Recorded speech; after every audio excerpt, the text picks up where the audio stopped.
Hindi bababa sa 200 kaso ng animal bite na itatala ng Dagupan City Health Office kada araw. Tutukan sa report. Naabutan naming binabakunahan ng anti-rabies vaccine si Antoinette. Nakalmot kasi siya ng pusa ng kanyang kapitbahay. Para matiyak ang kanyang kalusugan, agad itong nagtungo sa City Health Office ng Dagupan. Mag-iingat na po. Mag-iiwas po sa mga pusa or aso. Tapos hindi na po magkikipaglaro or maghahawak ng pusa. Ganyan rin ang sinapit ni Ana Grace nang makipaglaro ito sa kanyang alagang mga pusa. Pag galit po sila, iwasan na lang po silang laruin. Huwag na lang po laging buhatin. Ilan lang sila sa mga nasa listahan ng Animal Bite Center sa City Health Office.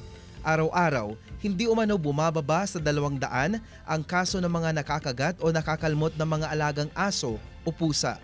Yung cases namin dito, pusa, aso, marami talagang nakakagat. Kaya nire-remind namin lagi yung mga kapwa namin Dagupenyo na if kayang pabakunahan yung kanilang mga aso ng anti-rabies. Karamihan sa mga nakakagat o nakakalmot ng mga aso o pusa, mga pet owner din.